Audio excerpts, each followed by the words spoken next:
వాళ్ళే. బ్రీడ్ దేవర గురించి ఏంటి? దేవరా డైలాగ్ ఉంటుంది కదా డెలింగ్ టీజర్ లో, నా లైఫ్ కి చాలా బాగా అనిపిస్తుంది.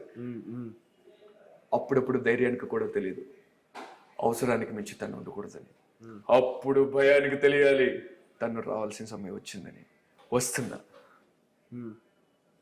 దేవరా ఏముండాలి, దేవరా అసలు అన్ఎక్స్పెక్టెడ్. ఈ వాల్తేర్ వేరేలో చూసినా ఘన అన్న నన్ను పిలిచారు, పిలిపించిన తర్వాత own dialogue prepare కమ్మన్నారు.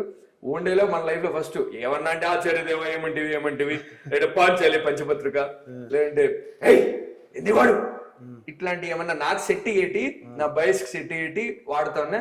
But total new scenario, own dialogue, own situation, own scene.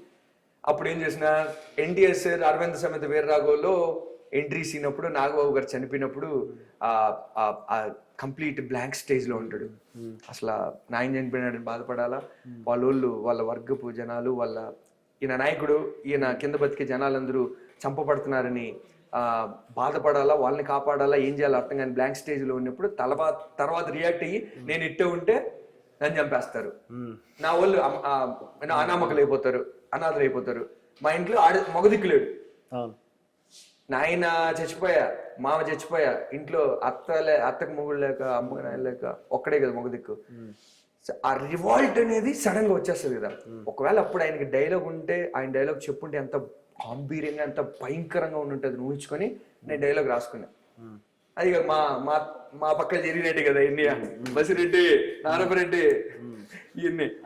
అప్పుడు అది చెప్పడం, ఆ బేస్ లో చెప్పడం, కింద పడడం, ఏడవడం, కన్నీళ్ళు రావటం, ఇదంతా చూసి ఆయన పైకి లేపి ఘనాన్ని అన్న, darling it's been quite while since I've seen such realistic rustic talent, చాలా హైట్స్కి వెళ్తావు డెలింగ్.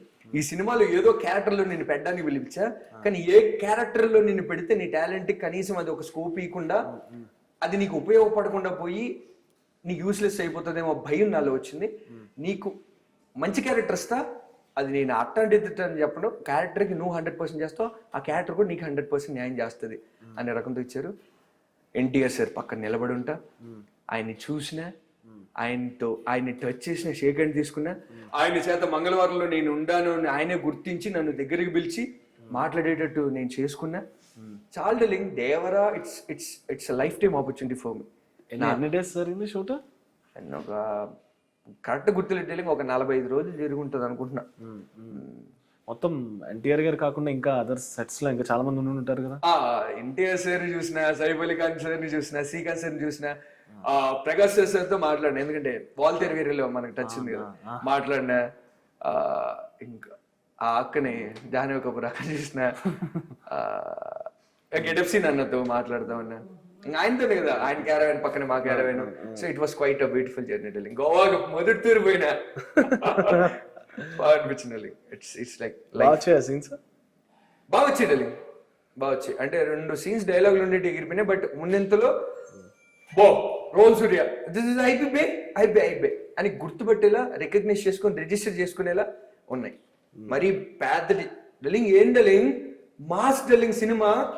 సైఫ్ అలీ ఖాన్ గారు సీనియర్, పెద్ద ఎన్టీఆర్ అన్న, ప్రకాష్ సార్, శ్రీకాంత్ సార్, తారక్ పొన్నప్ప కన్నడ ఆయన, మలయాళం ఆయన చాకో గారు, ఇంతమందికి సపరేట్ గ్యాంగ్, ఇంతమందిలో మనకి యాడ్ ఉంటది. ఉన్నంతలో దైవేచ్ఛ కళ్ళకద్దుకొని ప్రసన్నలా స్వీకరించాల్సిన, చిన్నది పెద్దది లేదు. నేను అదే డెలింగ్ చెప్పింది, చిన్నది పెద్దది లేదు. దేవరా అనేది నా లైఫ్ లో ఒక యాక్టింగ్ లెసన్, ఒక బ్యూటిఫుల్ ఎక్స్పీరియన్స్, అన్ఫర్గెటబుల్ మూమెంట్. ఎందుకంటే నేను నేర్చుకున్న డెలింగ్, నేను నటన విద్యార్థిని. దేవరా అనేది నా లైఫ్ లో beautiful internship, beautiful work shop.